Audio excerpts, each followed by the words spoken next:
Bonjour, bonsoir à tout le monde en fonction de l'heure à laquelle vous voyez cette vidéo.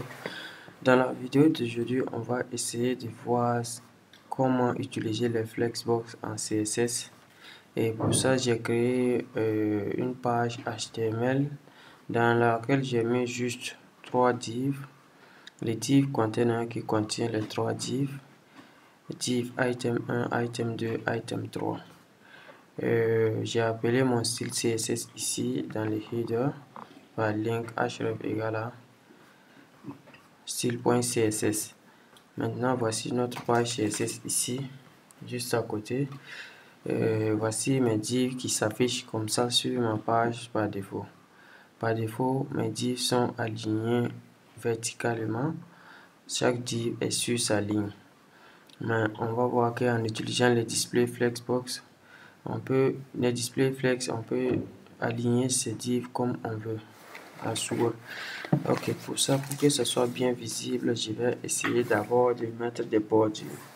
Donc, je vais récupérer, et si vous avez remarqué également ici au niveau des divs, j'ai mis les items, les classes items et classes avec item avec le numéro de la div. Ça pour me permettre en fait de récupérer, de pouvoir appliquer des styles à tous les divs à la fois et de pouvoir appliquer d'autres styles spécifiques à chaque div. Donc quand je reviens, je vais prendre item parce que je vais appliquer ce style à tous les divs en fait. Donc item, et je vais mettre une bordure à chaque div. Donc border, je mets 2 pixels, 2 pixels, solide, bon je sais pas, solide, bloc comme ça. Ok, donc tous mes divs auront une bordure maintenant.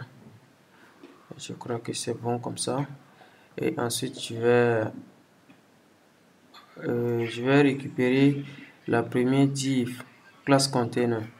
Je vais l'appliquer une bordure différente en fait de ça des autres parce que lui c'est le conteneur, donc je peux pas mélanger avec les autres. Donc border 1 pixel,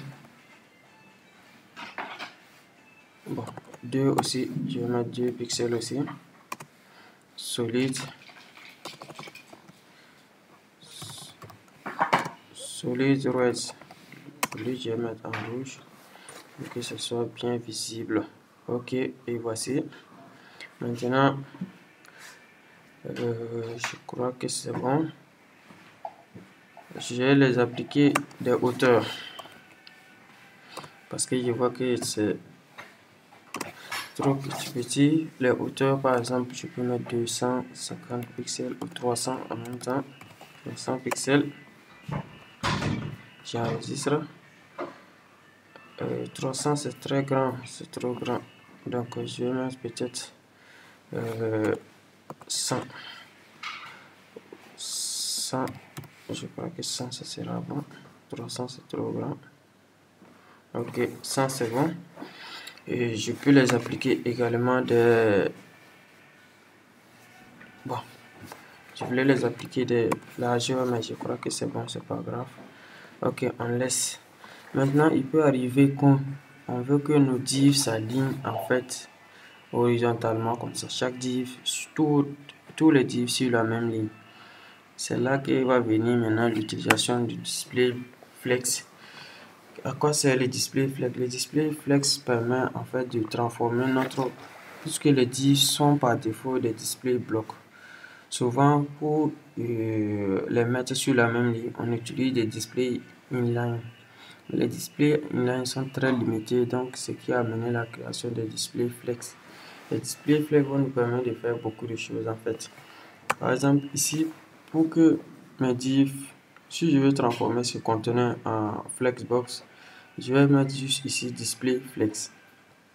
Donc ça va transformer cette boîte, la boîte rouge, en un flexbox, ce qui va permettre à chaque div de s'aligner et la boîte peut s'étirer comme ça veut. Donc display ici, je mets display display flex ici. Vous allez voir ce que ça donne. Display flex et on voit bien que tous mes divs se sont mis automatiquement sur la même ligne. Là, parce que je n'ai pas mis de largeur spécifiée, donc les divs sont par défaut de sorte se placent dans les flex de sorte à contenir les textes. Donc, mais je pouvais également mettre de la longueur ou largeur. Je pouvais mettre aussi des 8 par défaut pour empêcher que les divs soient coincés comme ça. Je peux mettre par exemple 8. Je sais pas quelle largeur va convenir. Je mets 200 pixels d'abord pour voir qu'est-ce que ça donne. Ouais, 200 pixels, je crois que c'est bon. Ok. Et on voit que tous mes divs sont alignés sur la même ligne. Maintenant, qu'est-ce qu'on peut vouloir ajouter également? On peut vouloir que les divs, il y ait de l'espace que ça ne soit pas collé sur les bordures et qu'il y ait de l'espace entre chaque div. Des trucs comme ça. Par exemple, si je veux pas qu'il y ait si je veux que mes divs soient centrés par exemple, qu'est-ce que je fais? Là, comme ma page est voilà, comme ça c'est mieux. Parce que vous voyez bien là que mes divs ensuite, en fait, sont en réalité collés au niveau de mes divs en réalité sont collés au niveau de la gauche. C'est parce que la page était trop petite qu'on voyait comme si ça avait rempli toute la page. Mais en réalité, mes divs étaient collés à gauche. Maintenant, on peut vouloir que mes divs soient toutes centrées. Donc pour ça, on va mettre un attribut qu'on appelle Justify Content. Justify Content, c'est un peu comme text align au niveau des textes pour centrer des textes et aligner des textes comme on veut. C'est un peu comme text align, mais pour les displays flex et déplacer des conteneurs, les contenus de mon flexbox. Donc Justify Content. Là, j'ai le choix entre mettre center. Si je mets center, mes divs seront automatiquement centrés à l'intérieur de mon display flex. Et voici, c'est bien centré. On peut vouloir également, puisque par défaut, c'est flex start. Par défaut, je suis à flex start. Les displays flex et les justify content sont à flex start. C'est pourquoi c'est au début. Si je remets, vous voyez que ça revient au début. Maintenant, je peux mettre également flex n comme ça. Et mes divs vont aller carrément à la fin de ma ligne. Et voici. Et je peux vouloir également mettre de l'espace à l'intérieur entre chaque display en fait, chaque flex en fait. Bon, ici je l'ai appelé quoi, de l'espace entre chaque item. Par exemple, item 1, item 2, item 3. Je peux vouloir mettre de l'espace parce que par défaut, ils sont bien collés. Donc, pour mettre de l'espace à l'intérieur, là, on va mettre space et l'attribut. On va mettre au niveau de justify content space between. Donc, space between va nous permettre en fait de mettre de l'espace entre chaque div, chaque item. Et voici, je vois bien qu'il y a de l'espace. L'espace est fait de sorte à les diviser équitablement pour que l'espace soit la même partout. Mais on peut vouloir également qu'il y ait de l'espace au niveau des bordures ici. Au niveau du contact avec la boîte, mon flexbox en fait.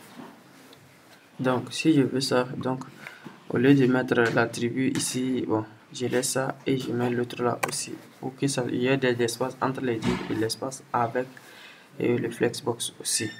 Donc pour ça, je reprends encore justify content.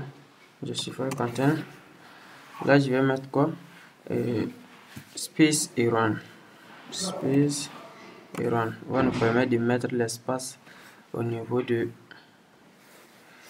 des bordures. Et voici bien, il y a de l'espace au niveau des bordures aussi. Ok, ça c'est pour l'alignement horizontal, genre pour mettre des espaces. Mais on peut vouloir également faire des alignements verticaux. Par exemple, si je mets une hauteur beaucoup plus grande à chaque à mon conteneur, par exemple, mon conteneur, je mets par exemple et je peux mettre quoi 300 pixels, ok, très grand pour que ça dépasse les divs. Ok, et on voit que mes divs sont collés en haut automatiquement. Maintenant, pour faire ça, pour centrer ces divs verticalement, qu'est-ce qu'on fait?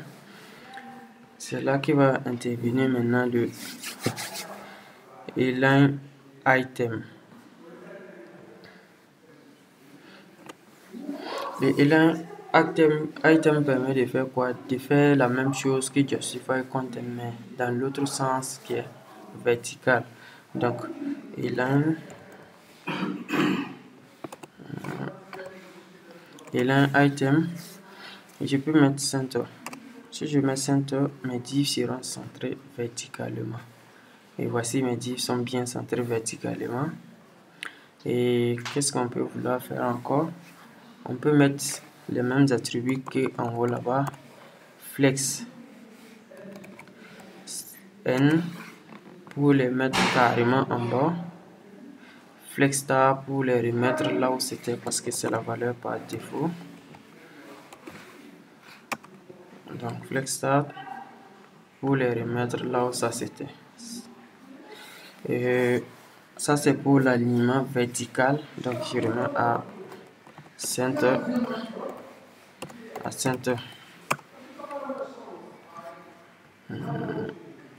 Ok. Maintenant, qu'est-ce qu'on peut vouloir faire également? On peut vouloir que nos divs, au lieu même de s'aligner comme ça, on peut vouloir qu'ils s'alignent, qu'ils soient alignés en fait de manière verticale. Puisque ici c'était vertical, ici on a remis ça à horizontal. Et si on veut que ça s'aligne de manière verticale, qu'est-ce qu'on fait? On peut définir la direction du flexbox. Donc là, ça se fait par flex et flex direction. Flex direction, on peut donner, puisque par défaut c'est arrow, donc on peut mettre colonne pour que nos divs s'alignent verticalement. Et voici. Et on peut également, bon, non, je vais revenir à colonne, je vais laisser ça d'abord parce qu'on n'a pas fini avec l'autre. Il y a d'autres propriétés que je ne vous ai pas encore montré. Ici, on peut vouloir qu'un des divs soit plus grand que l'autre. Donc, par exemple, si je veux que lui et le premier div occupe 2 fois l'espace des autres divs. Donc, là, ça se fait par flex en fait. Donc, je vais récupérer le premier div, puisque j'ai récupéré ici pour appliquer des propriétés à tous les divs à la fois. Maintenant, je vais appliquer des propriétés spécifiques à chaque div. Donc, item 1. Et j'ai appliqué des propriétés ici.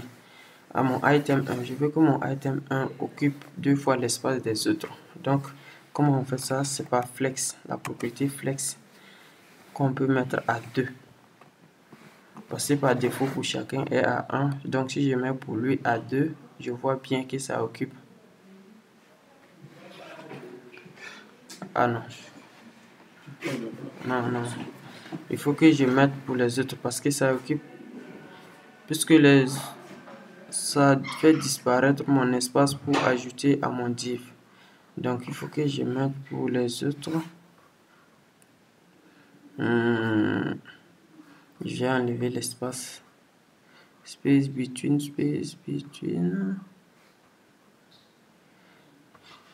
J'enlève ça. Et j'enlève ça. Ok, je crois que c'est bon comme ça. J'enregistre. Voilà, ça doit être bon maintenant. Et ok, je viens maintenant item.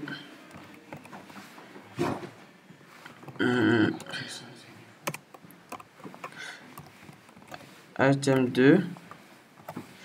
Lui, son flex, je mets à 1.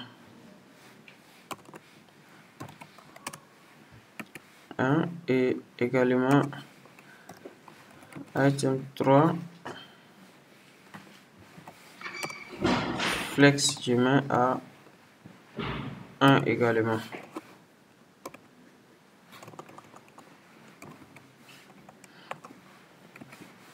Ok.